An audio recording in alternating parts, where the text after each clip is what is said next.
शफों को दुरुस्त कर ले। अल्लाहु अकबर।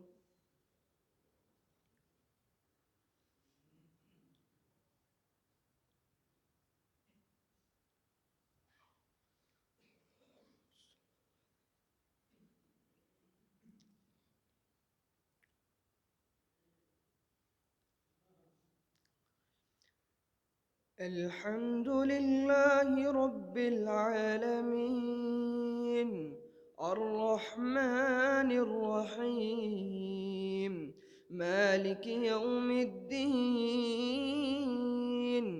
إياك نعبد وإياك نستعين اهدنا الصراط المستقيم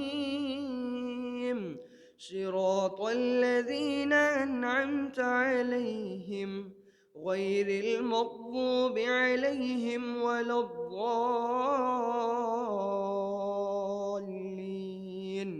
آمين.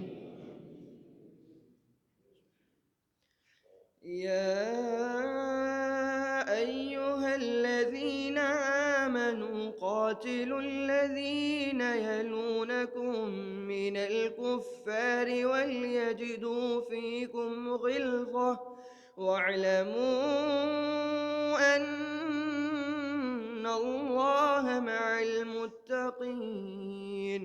وإذا ما أنزلت سورة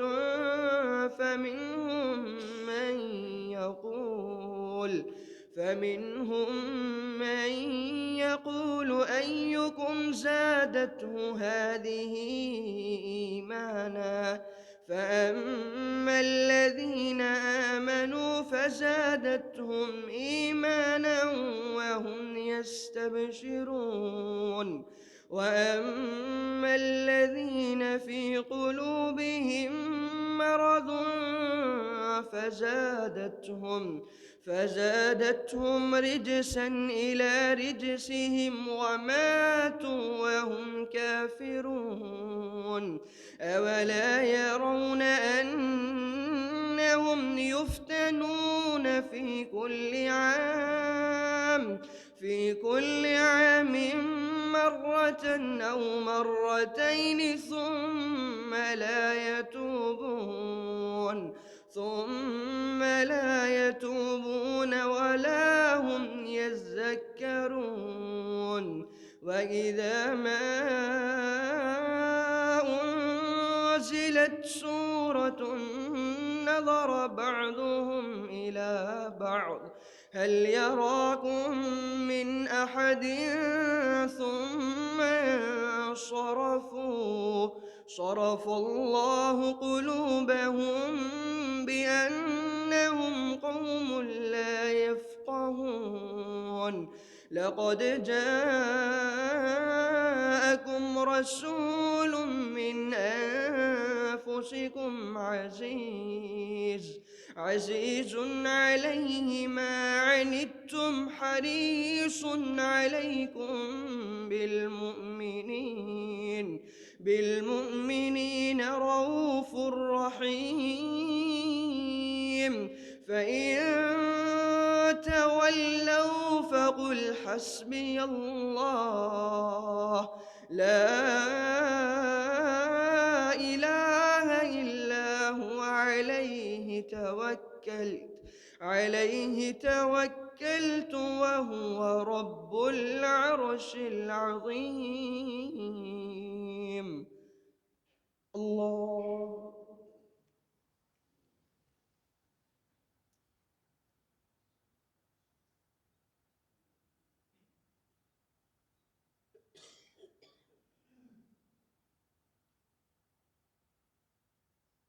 سمع الله لمن حمده.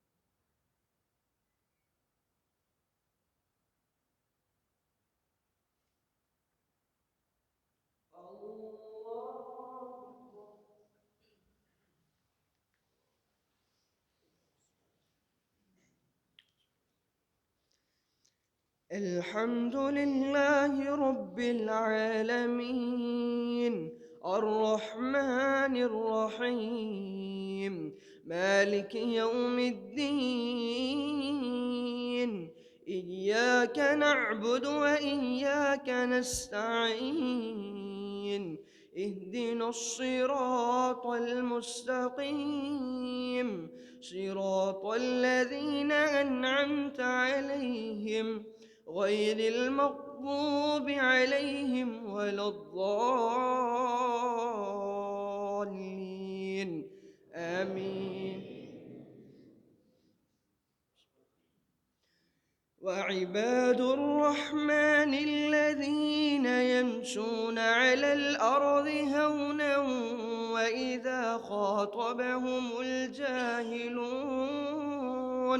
وإذا خاطبهم الجاهلون قالوا سلاما والذين يبيتون لربهم سجدا وقياما والذين يقولون ربنا اصرف عنا عذاب جهنم إن عذابها كان غراما إنها ساءت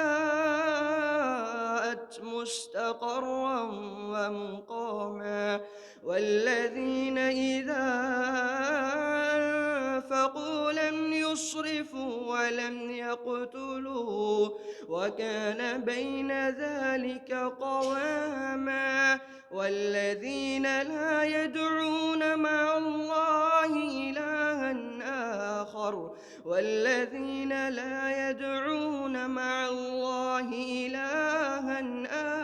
آخر ولا يقتلون النفس التي حرم الله إلا بالحق ومن يفعل ذلك يلقى أثاما يضاعف له العذاب يوم القيامة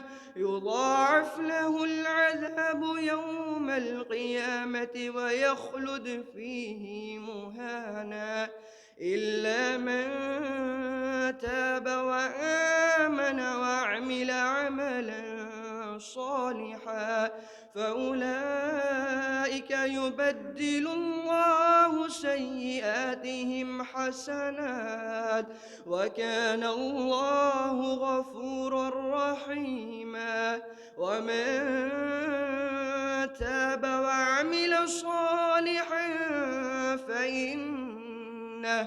فإنه يتوب إلى الله متابا والذين لا يشهدون الزور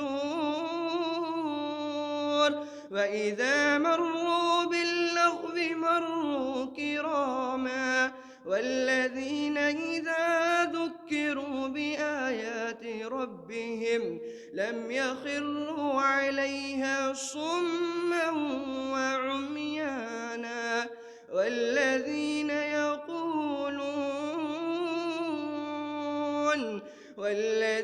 يقولون ربنا هب لنا ربنا هب لنا من أزواجنا وذرياتنا قرة أعين واجعلنا للمتقين إماما أولئك يجزون الغرفة بما صبروا ويلقون فيها تحية وسلاما خالدين فيها حسنت مستقرا ومقاما قل ما يعبأ بكم ربي لولا دعاؤكم قل ما يعبأ بكم ربي لولا دعاؤكم فقد كذبتم فسوف يكون لزاما الله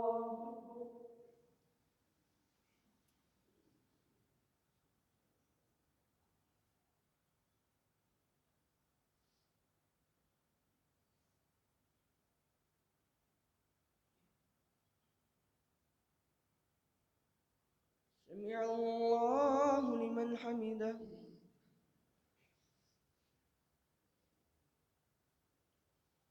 الله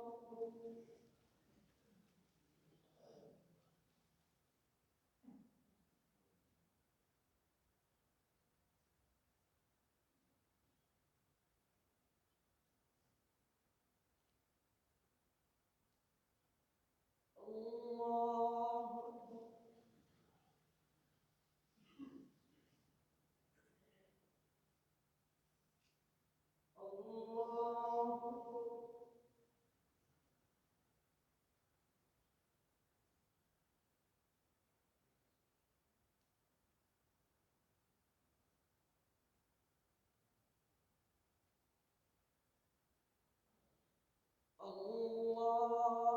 الله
السلام عليكم ورحمة الله السلام عليكم ورحمة الله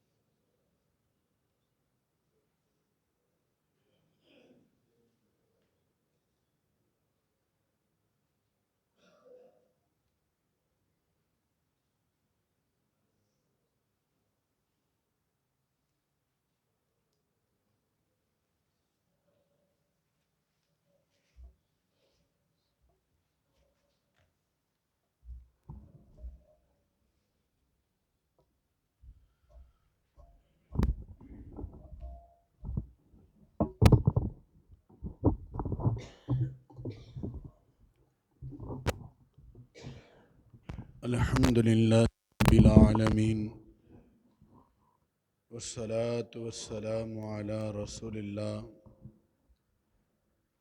أما بعد فأعوذ بالله السميع العليم من الشيطان الرجيم بسم الله الرحمن الرحيم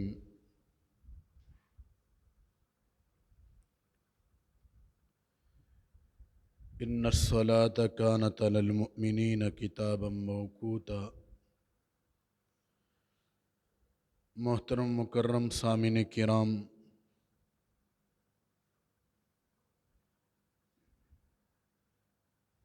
اللہ تعالی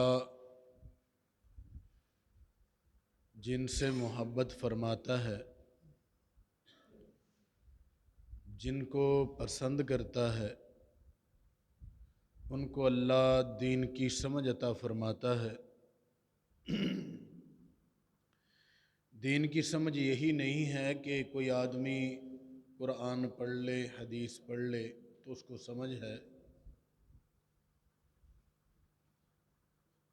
بلکہ دین کی سمجھ کا نام ایک یہ بھی ہے کہ انسان اپنے نماز کی، اپنے روزے کی، رسول پاک صلی اللہ علیہ وسلم کی جن سنتوں کا، جن چیزوں کا علم ہے، وہ اس کی پابندی کرے۔ ایک سمجھ یہ بھی ہے، اور ایک سمجھ یہ ہے کہ انسان علم سیکھے اور اللہ اور اس کے رسول کا دین جو ہے وہ لوگوں تک پہنچائے۔ اور تیسرا طریقہ دین کو سمجھنے کا یہ بھی ہے کہ وہ اس کی تبلیغ کرے، اشاعت کرے۔ اور چوتھا طریقہ یہ بھی ہے کہ جو لوگ دین سیکھتے ہیں، سکھاتے ہیں، اس پہ عمل کرتے ہیں، ان پہ خرچ کرے۔ یہاں پہ سب سے پہلا میں نے جو آپ کے سامنے ذکر کیا وہ لوگ ہیں کہ جو عمل کرتے ہیں۔ عمل کی کمی ہم ہر دور کی اگر تاریخی پڑھ لیں تو جو آج کمی آ چکی ہے اس سے قبل کہیں نظر نہیں آتی۔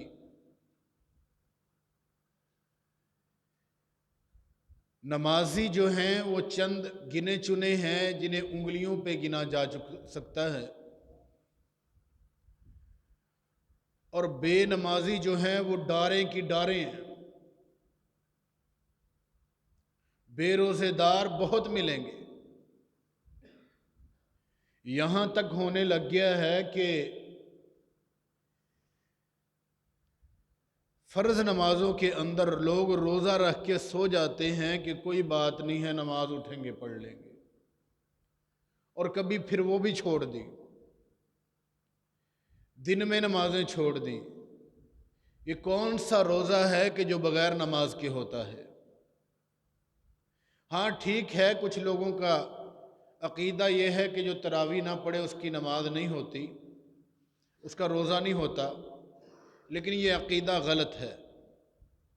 روزہ ہو جاتا ہے کیونکہ تراویح ایک نفلی عبادت ہے اور روزہ ایک فرضی عبادت ہے۔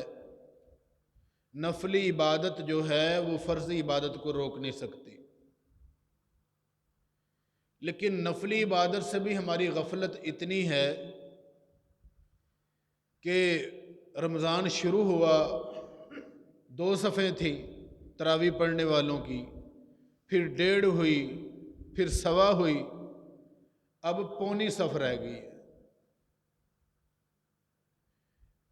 فرض کے اندر غفلت، نفل کے اندر غفلت، یہ ہماری بڑھتی چلی جا رہی ہے۔ اللہ کے پاک پیغمبر جناب محمد الرسول اللہ صلی اللہ علیہ وسلم جب رمضان المبارک آتا، کتنا بڑا اجر ہے کہ اللہ کے نبی علیہ السلام خود اپنی کمر کو کس لیتے، اور کہیں پہ فرمایا کہ من صام رمضان، کہیں پہ فرمایا من قام رمضان۔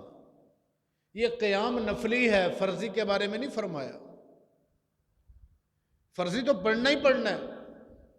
وہ صحابہ کرام یا اللہ کے نبی صلی اللہ علیہ وسلم کے دور میں صحابہ سوچ بھی نہیں سکتے تھے کہ ہم فرض نماز چھوڑ دیں گے۔ یہ نفلی کے بارے میں ہے کہ من قام رمضان ایمانا و احتسابا غفر له ما تقدم من ذنبه، کہ جس نے رمضان المبارک کا قیام کیا وہ قیام کرتا ہے ایمان کے ساتھ، احتساب کے ساتھ، ثواب کی نیت سے۔ فرمایا غفر له ما تقدم من ذنبه، اس بندے کے سارے گناہ بخش دیے جاتے ہیں۔ ابھی ہمارا ایک چھوٹا بچہ، اس نے کل کے پرسوں مجھ سے مسئلہ پوچھا کہ میں گھر میں نماز پڑھا سکتا ہوں؟ حفظ کر رہا ہے ماشاءاللہ۔ فرض نماز گھر میں پڑھا سکتا ہوں؟ تو اللہ کے پاک پیغمبر سے یا صحابہ کرام سے کوئی بات ایسی ثابت نہیں ہے۔ فرض نماز مسجد کے اندر ہے۔ جو بچے حفظ کر رہے ہیں، جو بچے گھر میں نوافل پڑھاتے ہیں، وہ ہوں یا ان کے ماں باپ ہوں۔ ماں تو گھر میں پڑھ سکتی ہے، باپ نہیں پڑھ سکتا۔ فرض نماز مسجد میں خدا را پڑھیے، اپنی مسجدوں کو آباد کریے۔ میرے علم کے مطابق فرض نماز گھر میں نہیں ہوتی۔ ہاں، اگر اس آدمی کے پاس کوئی دلیل ایسی ہے کہ وہ سمجھتا ہے کہ اللہ کے نبی صلی اللہ علیہ وسلم نے یا صحابہ کرام نے یہ عمل کیا ہے، تو علم ایک بڑا سمندر ہے۔ اگر اس کے پاس ایسی دلیل ہے، ہمارے پاس بھی لائے، ہم بھی اس سے استفادہ حاصل کریں۔ کبھی ضرورت پڑے تو گھر میں بچوں کو کھڑا کر کے، اپنی بیوی کو کھڑا کر کے پیچھے اللہ اکبر۔ تو محترم مکرم سامعین کرام، بات میری یہی سے شروع ہوئی ہے کہ عمل کی زندگی کو بہتر بنائیں، اور عمل کے اندر جو پسندیدہ چیز ہے، جو میرے پاک پیغمبر نے سب سے پہلے فرمائی ہے کہ اسلام کے جو ستون ہیں، ہمارا ایمان کہاں پہ کھڑا ہے؟ کہ اسلام کی بنیاد 5 چیزوں پہ ہے۔ اب ہمارا اسلام کھڑا ہے، ہمارا ایمان کھڑا ہے، چھت کھڑی ہے اس کی۔ نیچے نماز کا ستون نہیں ہے، نیچے زکوٰۃ کا ستون کسی کا ہے، کسی کا آدھا بچدہ ہے، کسی کا بالکل ہی نہیں ہے۔ پھر آگے چلیں، نماز کا نہیں، زکوٰۃ کا نہیں، اب حج کا بھی نہیں۔ ہمارے ستون ڈگمگا رہے ہیں۔ اکیلا شہادت اللہ الہ الا اللہ، یہ ہم ایک ستون پہ پوری چھت ٹھہرا کے بیٹھے ہیں ایمان کی۔ نہ نماز ہے، نہ روزہ ہے، نہ زکوٰۃ ہے، ہمارا ایمان بس کھڑا ہے چھت کے۔ وہ کیسا ایمان ہے، آپ اپنے حساب سے، دنیا کے حساب سے لگا لیں۔ ہم نے مسجد سب دوستوں نے کوشش کر کے، محنت کر کے اللہ کی توفیق سے بنائی۔ دیواریں بناتے ہی نہ، ستون بناتے ہی نہ، چھت کھڑی کر کے بتا دیتے ایک ستون پہ۔ میرے بھائیو، ایمان عمل کا نام ہے۔ جس عمل کے اندر ہمارے ستون ہی نہیں ہیں ہمارے ساتھ کھڑے، تو پھر وہ کیسا ایمان ہے، کیسے ستون ہے؟ تو اس لیے مسجدوں کو آباد کریں۔ جو لوگ مسجدوں کو آباد نہیں کرتے، انہیں اپنے ایمان کے بارے میں سوچنا چاہیے کہ میرا ایمان اس قابل ہے۔